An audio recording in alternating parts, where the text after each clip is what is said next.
Bienvenue à cet autre numéro de l'émission sur les traces des grands personnages, émission qui a jeté son dévolu sur la vie et l'œuvre des grands hommes qui ont marqué l'histoire de l'Église chrétienne. Aux âmes bien-nées, la valeur n'attend point le nombre des années, disait Corneille, l'écrivain français. C'est ce qu'on pourrait dire de Dwight Moody, ce serviteur de Dieu américain, qui a su mettre au service de Dieu son talent. Ce talent, associé au travail acharné, a produit des œuvres de générosité à l'égard de ses contemporains. C'est sur ces traces que nous allons marcher ce soir, Laura Zélia et moi, en compagnie du révérend Francis Chinona. Révérend Francis Chinona, bonsoir. Bonsoir. Moody fut un très jeune entrepreneur travaillant très dur. À l'âge de 17 ans, il quitta son petit village pour s'installer dans la métropole de Boston, où il travailla comme vendeur de chaussures dans la boutique de son oncle.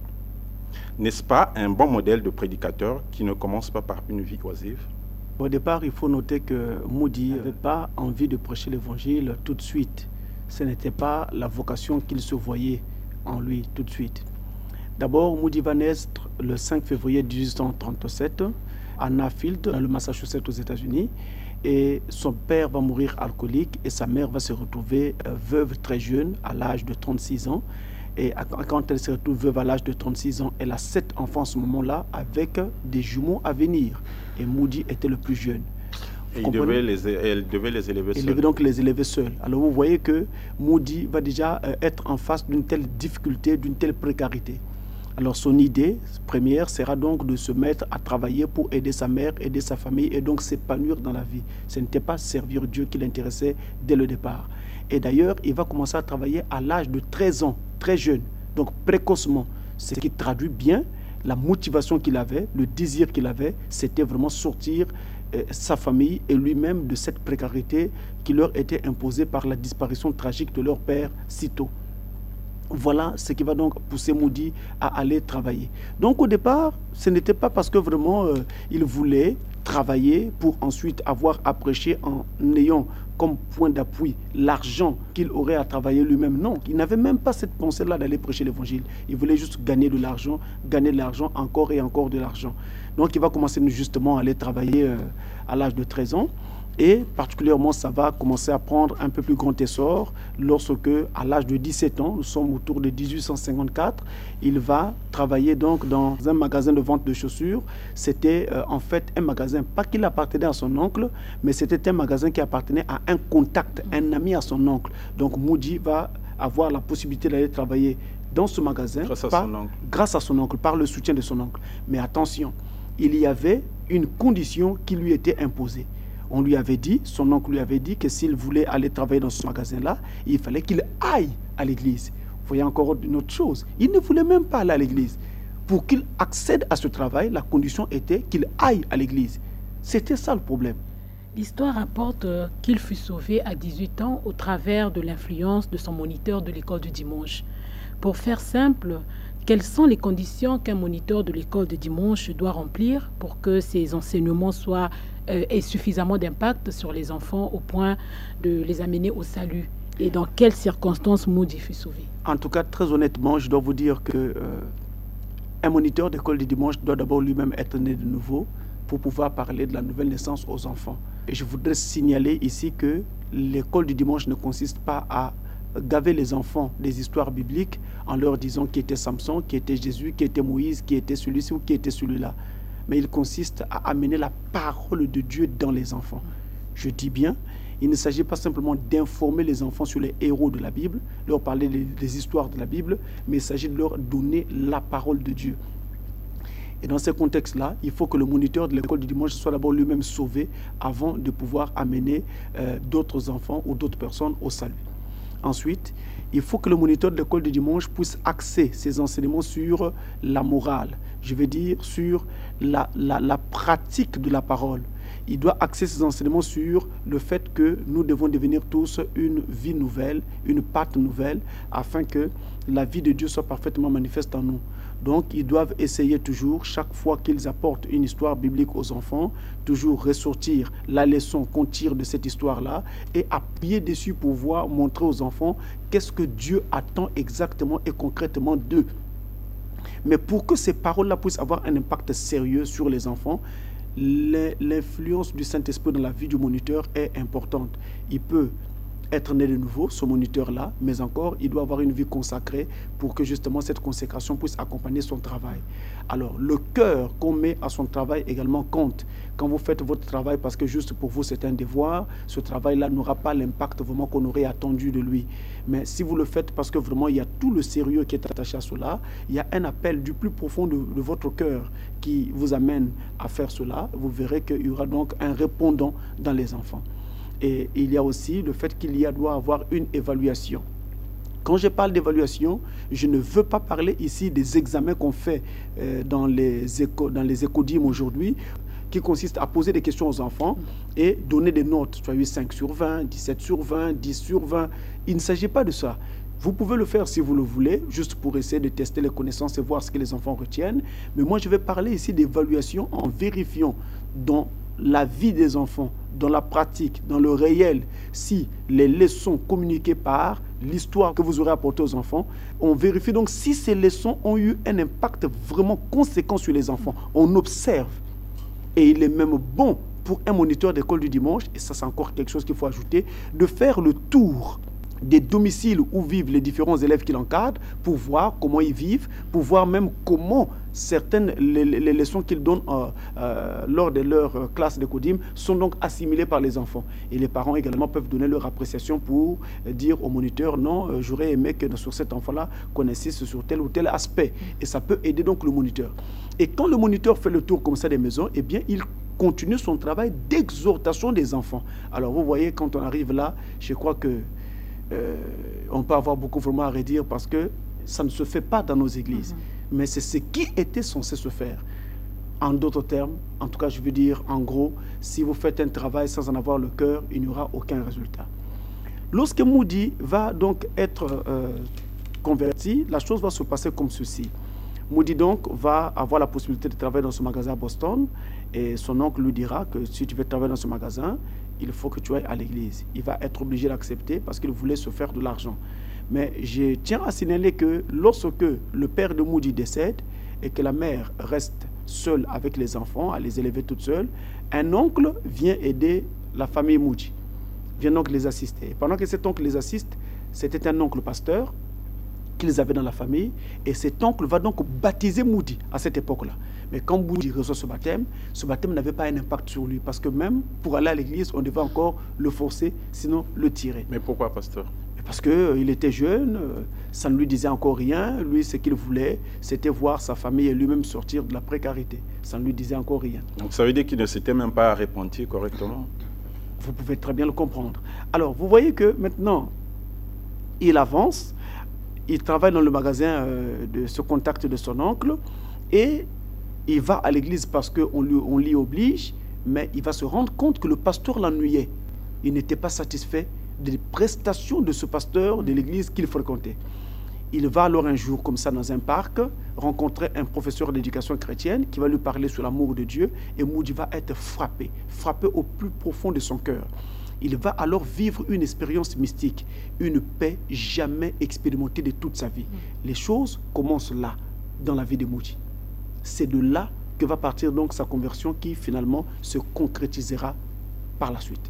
Moody déménagea à Chicago dans le but de gagner 100 000 $. Et 4 ans après, son sens industriel et des affaires lui permit de gagner plutôt 7 millions de $. À 23 ans, il fut conduit à s'occuper des pauvres immigrés scandinaves et allemands au sein de la ville où il vivait. Peu de temps après, il abandonna les affaires pour se consacrer à Christ. Pasteur Francis, les affaires sont-elles compatibles avec l'exercice du ministère? Surtout que la Bible dit que l'amour de l'argent est la racine de tous les maux. Non, les affaires ne sont pas compatibles avec l'exercice du ministère. Vous devez choisir. Soit vous êtes un homme d'affaires, soit vous êtes un prédicateur de l'évangile, vous devez prendre un chemin, mais pas les deux en même temps. Un prédicateur de l'évangile n'est pas un homme d'affaires. Ce n'est pas un businessman. Et puisque vous aurez besoin d'argent pour prêcher votre Vous aurez besoin d'argent. Dieu vous donnera l'argent qu'il vous faudra pour aller apporter l'évangile. Dieu vous donnera l'argent.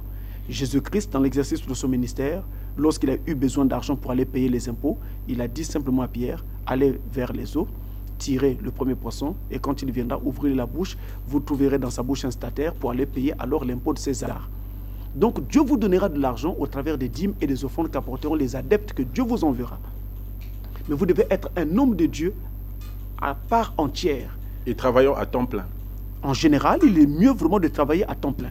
Maintenant, il peut arriver que vous ayez à travailler à temps partiel, surtout si au départ, votre église n'est pas capable de vous soutenir, mais vous devez faire la différence entre être un homme d'affaires, donc un commerçant, un affairiste, et être un homme de Dieu. C'est vraiment deux choses différentes. Et il faut noter encore que pour le cas de Dwight Lyman Moody, on dit souvent Dwight L. Moody parce que c'est les Américains. Le deuxième prénom, souvent, on ne le prononce pas. C'est pourquoi on met toujours l'initiale de ce deuxième prénom-là. C'est pourquoi on dit Dwight L. Moody. Sinon, c'est Dwight Lyman Moody. Donc, Moody, lui, au départ, ce n'est pas être un homme de Dieu qu'il voulait. Et donc, quand il s'engage dans ses affaires à Chicago, son problème à lui, c'était se faire de l'argent. Ce n'était pas être un homme de Dieu et il n'en était pas un. Ce qui fait qu'il n'y avait pas de problème qu'il se fasse de l'argent parce qu'il était un homme d'affaires et il était engagé à se faire de l'argent. Il n'y avait pas de problème. Entre jusque-là, il n'y avait pas de problème. Mais encore, une autre donnée très importante. Cet argent que Moody va comme ça gagner, il va se permettre d'aider les autres avec cet argent. Il va donc se rendre compte qu'aux États-Unis, on avait beaucoup des immigrés scandinaves, allemands, qui étaient en grande précarité. Lui-même étant passé par là avec la mort de son père, il aura donc pitié de ces gens et va se lancer dans une voie caritative pour apporter de l'aide à ces personnes. Mais ce n'est pas seulement cela. Il ne va pas s'arrêter qu'à aider ces personnes malheureuses. Moody va aussi utiliser son argent pour aider les églises. Et d'ailleurs, lorsqu'il va se lancer en tant que moniteur de l'école du dimanche, ce n'est pas en fait que Moody enseignait lui-même. Non, ce n'est pas que Moody enseignait lui-même directement, mais en fait, il engageait des moniteurs qu'il payait, qu'il soutenait afin qu'ils encadrent les enfants. S'il y a un travail que Moody a fait lui-même directement, c'est que Moody allait dans les rues rassembler les enfants pour l'école du dimanche. Lorsqu'il a eu besoin d'enseigner vraiment à l'école du dimanche, il s'est présenté à l'église qu'il fréquentait en ce moment-là. Et il y avait déjà trop de professeurs, trop de moniteurs pour l'école du dimanche. Et lui qui venait s'ajouter, ça ne pouvait pas marcher. Il y avait donc peu d'élèves et trop de professeurs. Moody va alors aller dans la rue, rassembler les enfants. Et quand il les rassemble comme ça dans la rue, il va alors les amener dans un wagon abandonné. C'est là qu'il va encadrer ces enfants-là. Et finalement, ils vont trouver un petit saloon, donc comme une sorte de ce qu'on appellerait chez nous ici un cabaret, qui était aussi abandonné. On appelait d'ailleurs ce saloon-là le Petit Enfer. Moody va aller tenir ses cours d'école du dimanche. C'est paradoxal, l'appellation par rapport à ce qui devait se faire dans ce lieu-là. Mais justement, c'était un lieu qui était abandonné. Moody va donc l'utiliser pour pouvoir enseigner les enfants dans ce lieu. Et quand il le fait, il y a donc vraiment mis son cœur. Donc notez qu'au départ, ce n'était pas cela la pensée de Moody. Pasteur Francis, vous dites que Moody soutenait les pauvres, mais aussi les églises. Mais pourquoi les prédicateurs du message ne le font pas? Ils ne soutiennent pas les pauvres, ne soutiennent pas les prisonniers, alors que ces commandements font partie de la Bible. C'est vous qui le dites. La même Bible dit également que votre main droite ne sache pas ce que fait votre main gauche, ou que votre main gauche ne sache pas ce que fait votre main droite. Donc la Bible interdit aux pasteurs et à tout chrétien d'ailleurs, après avoir posé un acte bien, un acte élogieux, un acte glorieux, de clamer tout haut, parce qu'il va perdre sa récompense. Donc ce qu'on fait, on le fait dans le silence. Et Dieu seul connaît combien de personnes pauvres et dans une grande précarité les pasteurs du message ont déjà aidé. Parce que les pasteurs du message que je connais ont des cœurs suffisamment gros. Pasteur, vous voulez dire que... Et il faut aussi noter que tout est question d'appel. Donc ça dépend de l'appel que vous avez reçu de Dieu. Il y en a qui ont reçu pour appel, non seulement de prêcher l'évangile, mais encore de se lancer dans bien d'autres choses, comme par exemple des institutions caritatives pour aider des gens. Vous voyez, donc ça va aussi avec les appels que Dieu donne aux gens. Donc, mais en gros, lorsque cela se fait, on ne sonne pas la trompette. Ce n'est pas une bonne chose. Et d'ailleurs, même si vous avez aidé quelqu'un et qu'ensuite vous vous mettez à sonner de la trompette partout pour que tout le monde sache que c'est vous qui l'avez aidé, vous allez rendre cette personne beaucoup plus malheureuse qu'elle ne l'était parce qu'elle va se sentir même gênée. Ce n'est pas une bonne chose. Si vous avez fait, eh bien, laissez que Dieu en tire toute la gloire. Et dans tous les cas, qu'est-ce que vous avez que Dieu ne vous a pas donné pour que vous puissiez tirer gloire d'un geste que vous aurez posé? Mais pourtant, sur la place de Pointe-Noire, nous voyons souvent des églises qui organisent des campagnes d'évangélisation à la maison d'arrêt. Ils montrent les dons qu'ils apportent, ils organisent ils chantent des chants et puis on retransmet à la télévision.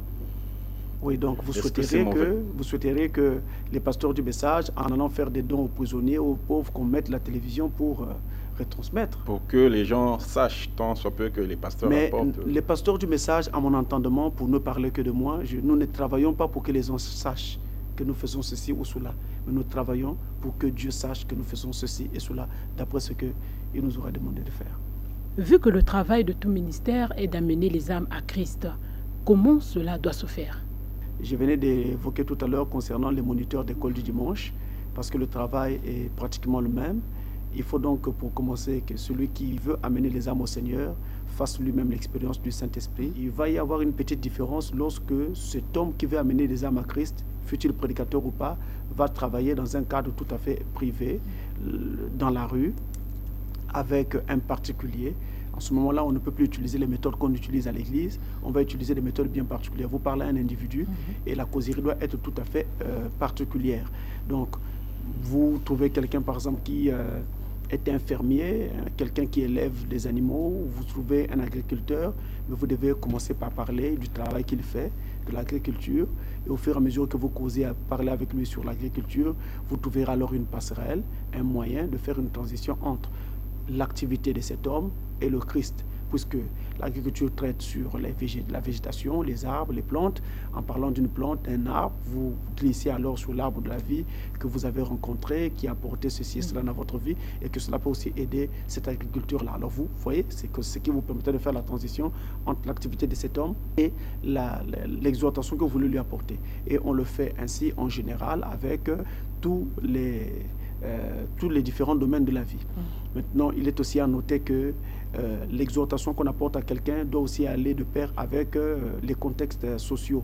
Vous prenez un élève qui veut aller exhorter un magistrat, vous voyez que ça ne marche pas. Ce n'est pas la même chose, ce n'est pas le même niveau social, ce n'est pas une bonne chose. Donc il est mieux que ce soit quelqu'un d'à peu près du même rang que lui, d'à peu près de la même classe sociale, qui est sauvé elle-même, qui va alors aller exhorter ce magistrat-là pour lui apporter la parole de l'évangile. Parce qu'ils vont s'entendre mieux, ils vont s'entendre plus facilement, étant entendu qu'ils ont à peu près le même niveau intellectuel, le même bagage. En tout cas, ils ont ensemble les mêmes connaissances de façon quasi générale. Donc voilà comment en fait cela se fait.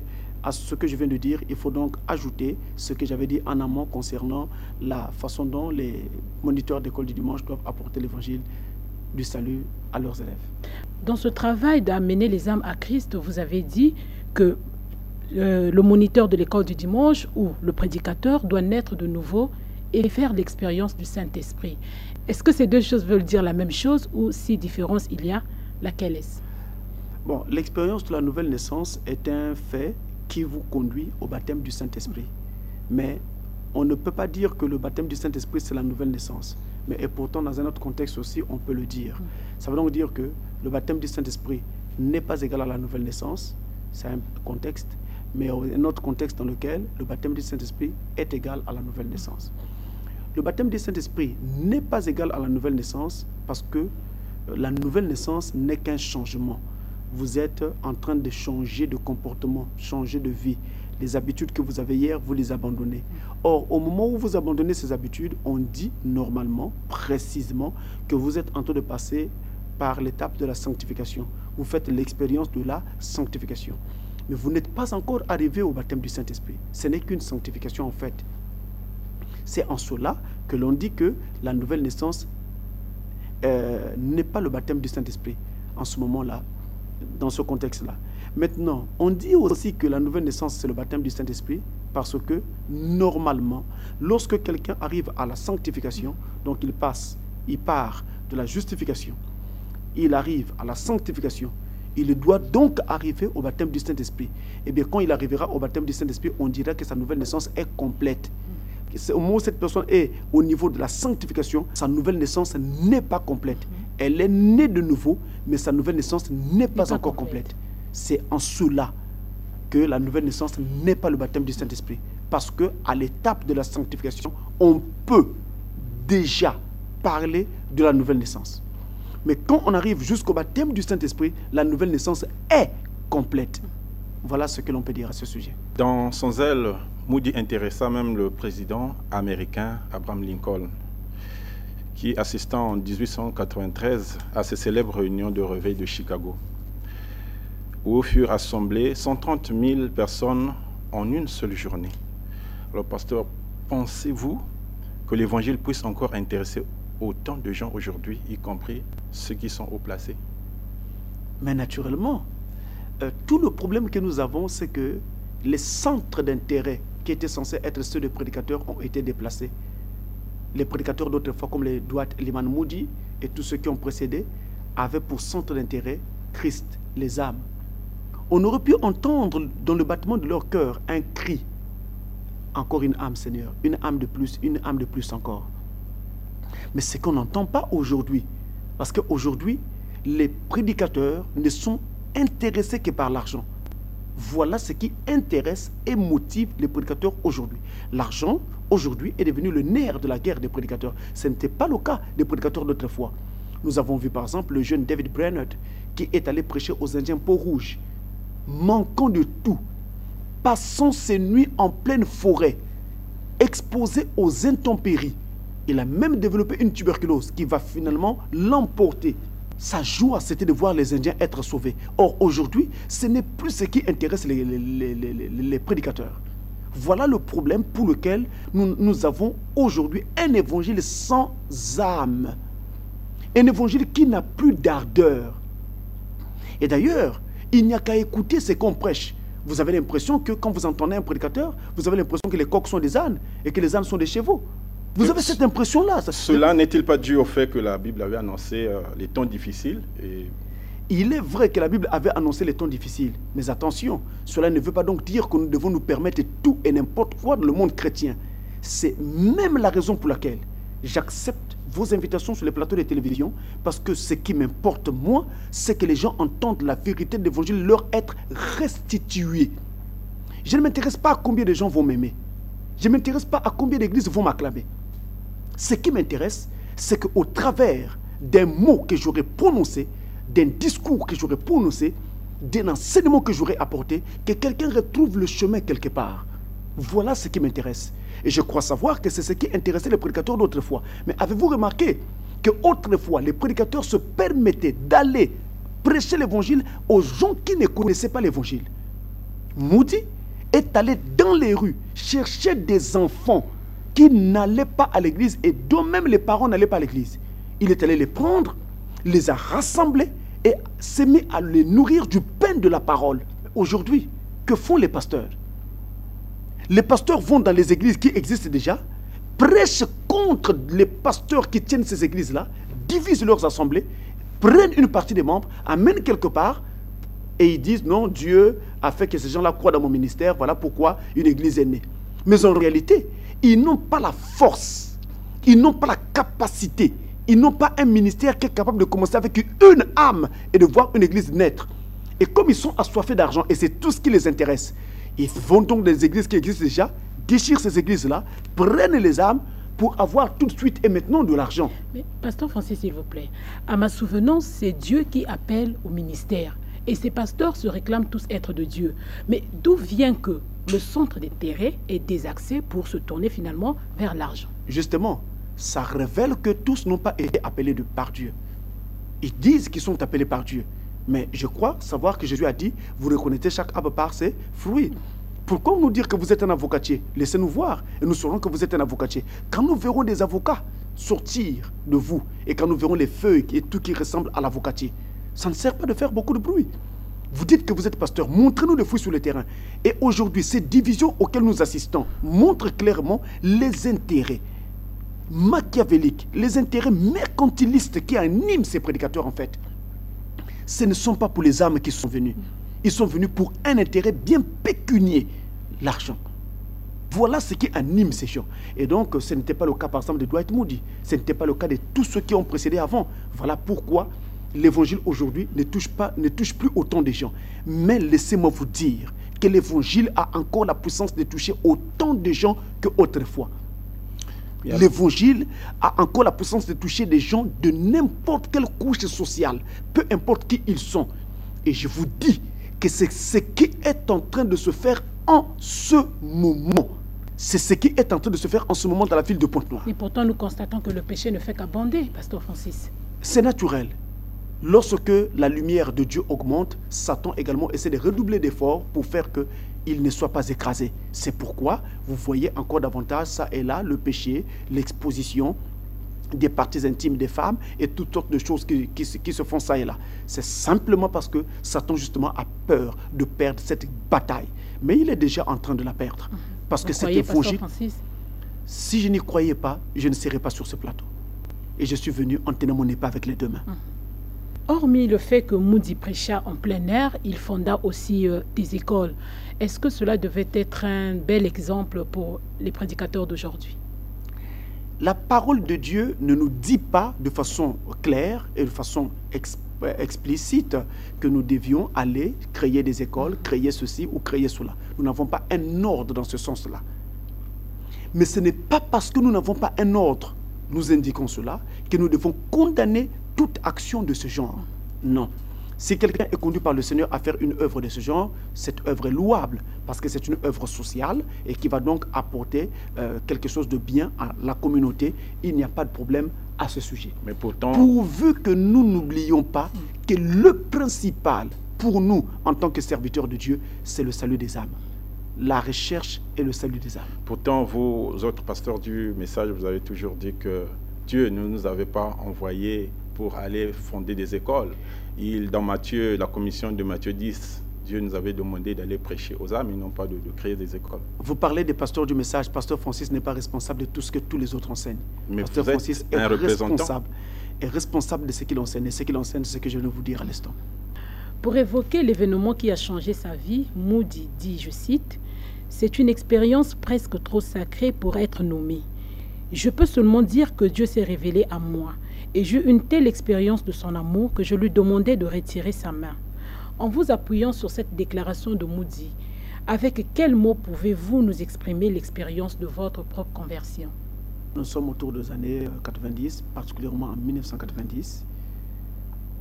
J'étais déjà dans le message du temps de la fin. J'ai fréquenté l'église que nous avions à l'époque à Bakongo, qu'on appelait l'église de Nkukabateke. Donc elle se trouvait sur la rue Nkukabateke, qui est la principale, qui traverse le marché total en fait, et qui va donc de l'autre côté jusqu'en Pissa. C'est là, dans cette rue, que se trouvait donc l'église que nous fréquentions en ce temps-là. J'étais très zélé, je ne manquais jamais un culte. Il était vraiment difficile de me voir manquer un culte. Même quand j'étais malade, j'étais à l'église. Et en 1990 donc, je n'ai pas compris, j'ai commencé à sentir un besoin dans mon cœur de naître de nouveau. Je n'ai pas compris. Alors je me suis mis à fouiller toutes les prédications de Frère Branham, où il a parlé de la nouvelle naissance. Je me suis mis donc à fouiller toutes les écritures et toutes les données qui pouvaient me permettre de savoir comment naître de nouveau. Nous sommes en 1990. C'est en ce moment-là que j'arrive à l'église ce jour-là, un jour comme ça, et voilà, le pasteur du jour annonçait qu'il enseignait sur la nouvelle naissance. J'ai commencé donc à suivre cet enseignement avec intérêt, étant entendu que mon cœur battait déjà plusieurs jours avant pour cette nouvelle naissance. Et à l'occasion de ces enseignements-là, pendant que ces enseignements étaient en train d'être donnés, je vais vivre une expérience que je n'avais jamais vécue auparavant. Un soir, en plein culte, je vais vivre une conviction profonde du péché. Je serai alors écrasé sous le poids de mon propre péché. Et je me suis mis à pleurer, oubliant qui était à côté de moi. Il y avait la morve qui sortait de mon nez, il y avait la salive. Je pleurais sans me rendre compte de ce qui en fait se passait et de tout ce qui était autour de moi. Et quand je pleurais, je n'avais même plus conscience que j'étais en train de chercher la nouvelle naissance. je n'avais plus cette conscience-là. Ce qui m'écrasait et me faisait pleurer, c'était le poids de mon péché. Parce que je m'étais rendu compte que j'étais mauvais. Je m'étais rendu compte que la façon dont j'avais marché jusque-là n'était pas la bonne. Quand je me relève de ce culte-là, ce jour-là, alors une expérience nouvelle va commencer à moi. C'est que d'abord, il y avait une joie glorieuse et ineffable, entre une joie pour laquelle je n'aurais pas de mots. J'avais du mal à dormir à cause de cette joie. Il me suffisait de penser à une écriture. J'étais transporté de joie. Et j'ai dormi dans des conditions difficiles pareilles. Il fallait attendre parfois un long moment de la nuit que j'ai cessé de penser à tout pour que finalement le sommeil vienne. Il va aussi se trouver que pendant ce temps-là, je commençais maintenant à entendre une voix intérieure qui me parlait. Et qui me parlait et corrigeait la moindre de mes erreurs. La petite erreur qui soit, quand j'essayais de la commettre, la voix parlait pour me rappeler une écriture, me dire, ne sais-tu pas qu'il est écrit? Ne sais-tu pas que j'avais dit? Et je pouvais même entendre, non seulement que vous avez l'impression que quelqu'un vous parle, mais je l'entendais aussi une voix, comme une voix d'homme qui parle. Et c'était devenu le quotidien de ma vie. C'était ainsi que c'était parti. Alors, tout ce qui était du monde, tout ce qui était de cette vie avait complètement été abandonné. Voilà comment je suis passé par cette expérience. Nous sommes en 1990. C'est vrai que c'est cela votre expérience, mais est-ce que l'on peut dire que toute conversion devait se passer ainsi? On ne peut pas dire que toute conversion doit se passer ainsi, mais il y a au moins une donnée qui est universelle, c'est que toute conversion doit être accompagnée d'une expérience. Il n'y a pas de conversion sans expérience qui suive. Et cette expérience peut alors être pleurée, comme ce fut le cas pour moi. Et ça peut être parler en langue, ça peut être sentir comme une pluie sentir que comme une pluie est en train de battre votre corps. En tout cas, ça peut être tout, mais seulement on ne peut pas dire qu'il y ait une conversion sans qu'il y ait une expérience qui suive. Il faut impérativement qu'il y ait une expérience qui suive. William Branham a parlé du baptême du Saint-Esprit sans sensation, mais attention, ne confondons pas les choses. Le baptême du Saint-Esprit, quand il entre dans l'âme de quelqu'un, c'est toujours sans sensation. Parce que dans l'âme, il n'y a pas de sens. Il n'y a qu'un seul sens, c'est la foi ou le doute. La foi, si vous êtes sauvé, le doute, si vous n'êtes pas sauvé. Donc, quand le Saint-Esprit entre dans votre cœur, ça sera toujours sans bruit, sans sensation. Mais quand le Saint-Esprit qui va entrer dans votre âme traverse votre corps et votre esprit, sur son passage, il crée des sensations. C'est la raison pour laquelle on ne peut pas avoir une conversion sans expérience. Et William Branham dit cela dans la prédication, le péché impardonnable. Il n'y a pas de conversion sans expérience. Curieusement, nous avons aujourd'hui des églises du message où il y a des conversions, des milliers de conversions sans aucune expérience. C'est vraiment paradoxal. Après sa conversion, Moody fit encore cette autre déclaration. Je retournais prêcher. Les sermons n'étaient pas différents. Je ne présentais aucune vérité nouvelle. Et néanmoins, des centaines étaient convertis. Il dit que même si on lui donnait tout l'or du monde, retourner à cette expérience d'avant la conversion, ce serait comme de la poussière sur une balance. C'est toujours cette expérience que vit toute personne appelée à un ministère quelconque. Chaque personne qui est appelée au ministère aura à vivre des expériences qui lui seront propres, qui lui seront particulières, mais on peut toujours trouver des similitudes.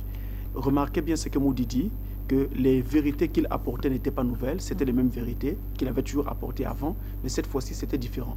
Parce que cette fois-ci, la parole avait maintenant une âme. Cette fois-ci, il y avait un feu qui accompagnait cette parole. Cette fois-ci, il y avait une onction qui accompagnait cette parole. Et on va dire que cette fois-ci, Moody prêchait avec du punch.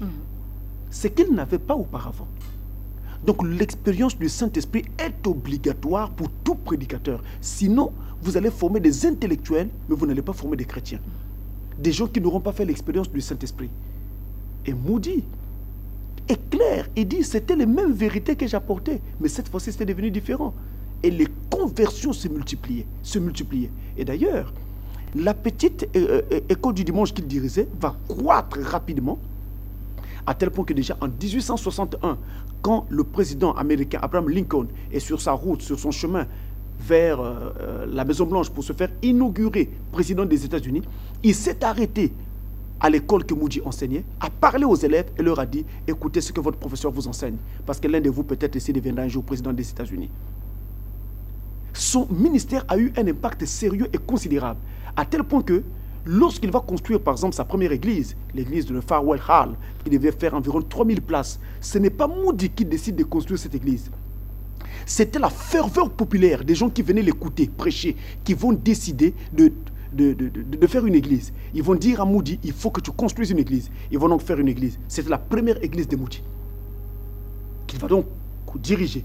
Cette église va brûler un peu plus tard. Mais quand elle brûle, Moody parvient quand même à rassembler $20 000 US pour construire une nouvelle église.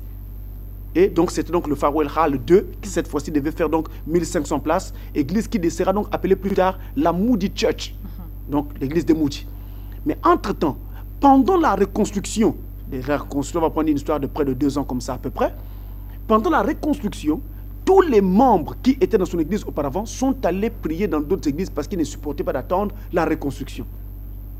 Le jour où les cultes commencent dans cette nouvelle église, nous sommes en 1864, une église faite pour 1500 places cette fois-ci, donc l'église en version 2. Mais il n'y aura que 12 personnes qui vont assister au premier culte. 12 personnes. Mais ne vous en faites pas. Le travail va se poursuivre. Et Moody va gagner des âmes et des âmes et des âmes par milliers. À la fin de sa vie, il déclarera même avoir converti 1 million de gens. Je crois que très peu de prédicateurs peuvent se targuer de dire une chose pareille. Mais c'était le cas avec Dwight Moody. Je répète en disant, quand vos centres d'intérêt sont déplacés, vous n'aurez pas de résultats.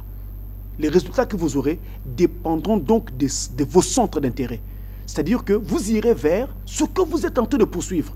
Mais quand vos centres d'intérêt sont le salut des âmes, vous verrez ces âmes se rassembler autour de vous d'elles-mêmes.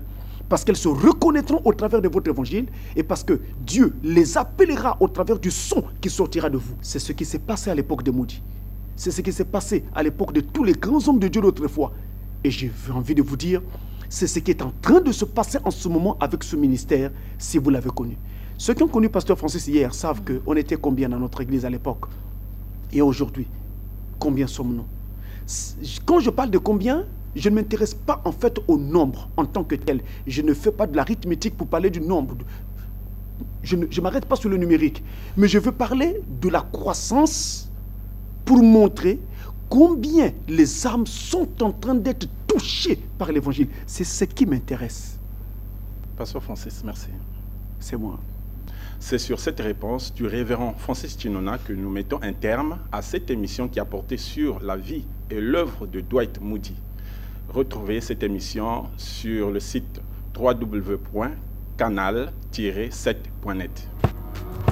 Le message continue sur canal-7.net.